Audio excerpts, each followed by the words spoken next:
everyone, and welcome back to my YouTube channel. And man, our skulk sense is weird.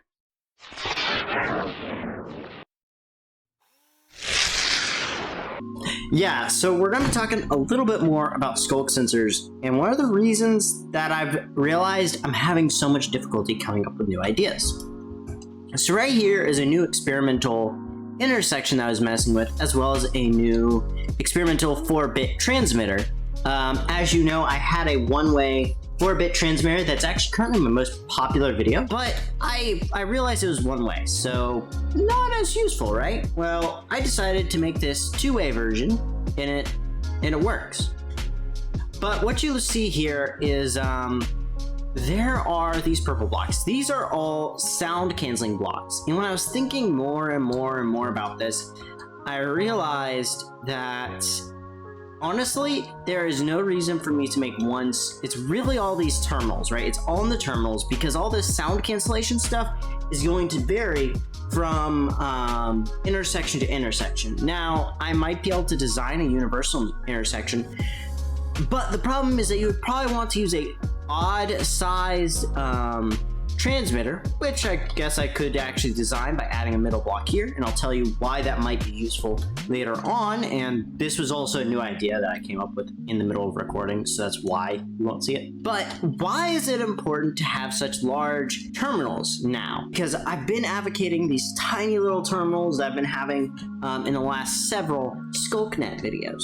But what I realized, well, it's not really what I realized, it's something I learned in classes very recently, is that there are several different file transfer protocols. Now, in the real world, you just do this with programs, because literally, here's how most of your internet works. You send something to Google, right? You send a Google search. It's gonna send thousands of bits over a cable about the thickness of my finger, and that's gonna go at the speed of light. But the problem with Minecraft is that we don't have anything the size of your finger. Everything is a 1 meter cubed block. So this means that rather than using multiple protocols, you're gonna be using multiple medium. So this is actually designed, ironically, to include both a TCP IP, which is commonly what we use. You might recognize that term IP for multiple reasons, intellectual property or for internet protocol.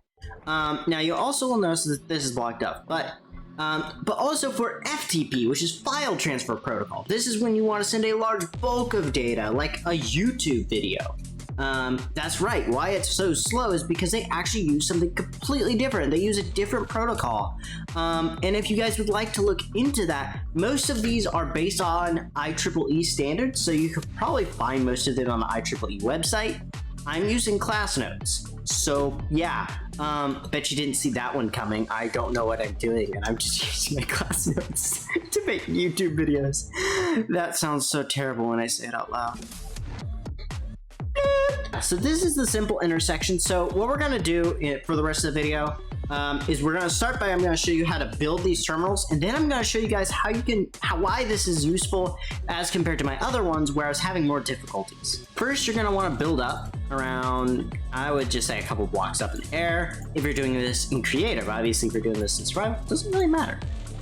You'll also need skulk sensors, repeaters, and I'm using bells. You can use trapdoors if you want. I just felt like they were actually kind of handy when building stuff because you can test it. This is where you gotta decide which direction your signal is gonna go. So I want my signal to go this way, so towards this thing. So I'm gonna place my skulk sensors here. Bam. You're gonna add your repeaters. 1, 2, 3, 4. Then you add your blocks and then bells on those blocks. Now, one last thing to note is that on the bottom level, for some reason, it only is on the bottom level, you have to do that. You could also build it with a slightly different design where you used 2 of the downward facings, I guess, if you want to avoid it, but I like having that mouth design. Now that we have this set aside, we just add blocks here, up here, and right there. And just repeat kind of that same design, just making this upside down. Bop, bop, bop. Bow. Ding dong merrily on high. The server's gonna kick me And there you go, you have all your bells. Now, there are a couple reasons why I really love this design. One is you have this huge open space right here, and you can use that to do some really cool things.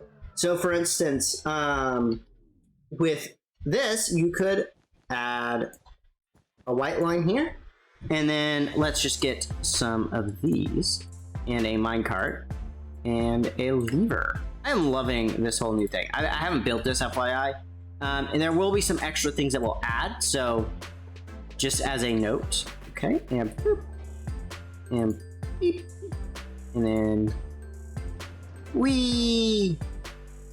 And see, that didn't even trigger. I don't think that triggered the skulk sensors. That actually worked, guys. And ooh. Okay, we gotta test this out for a second. Let's see here. We'll clip that one on, and then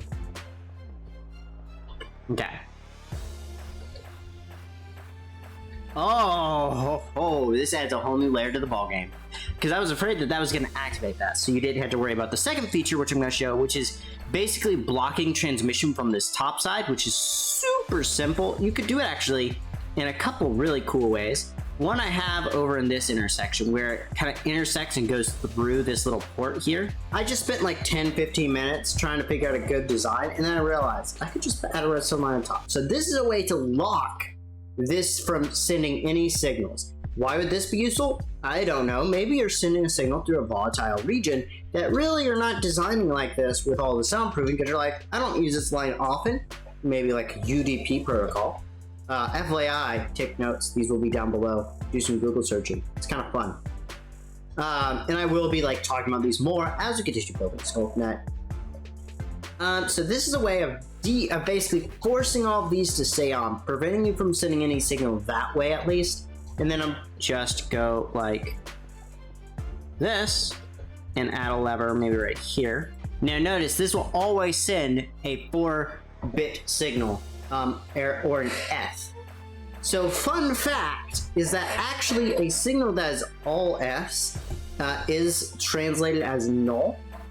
Or like a broadcast signal. So this is very useful to have if your line is being labeled maybe as unused or unwanted, or maybe, I don't know, you've got a 90-degree turn, so this is an intersection, and you actually don't want this bit to be used anyways. You don't want to send any signal, so it's gonna block this. I don't know what y'all's thoughts are on, or what you guys think would be cool, but I definitely am liking the fact that we can just like write our minecarts through this.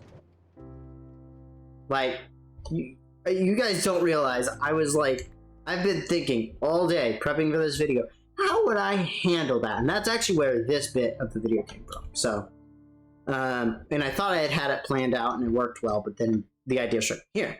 But obviously you guys have trudged through the heartbreak of me not knowing what I'm doing. Let's get on to the bonus segment. So, the reason why I like this design so much is that I can do a 90-degree turn. You don't realize how long it has taken me to come up with a 90-degree turn with the other designs. Obviously, I could have done it simply, but it was a lot harder, because basically you had this like weird tiled pattern that I have on this top one on all 4 lanes. So separating them off into multiple levels was necessary. And this design, which ironically looks like a computer port, turns out so well. And if you watch this right here, and you'll notice, I believe that's actually in the order. Now, also for some reason, I think that's like the bells becoming rung and unrung, or powered and unpowered, that you're seeing 2 blips. That's actually in the order that these receive their signal. So if we just, I don't know, did something like this, grab some redstone, going across, and then we would add a lever right here. So all these get powered at the same time. Oh, never mind then. Yeah, but that is how you design this circuit. But yeah, that is everything for this. I do hope that y'all have enjoyed, and again, leave me your thoughts, make sure to subscribe and do all those fun things. Also with the summer coming, I'm hopefully gonna have more time to do experiments and stuff like that, like this, so that I can kind of get my brain flowing a bit more consistently. That's one of my things, is I just need to get on and play. This is my new redstone world, because snapshots have been tumultuous, and so snapshot worlds are difficult. But yeah, I do hope y'all enjoy.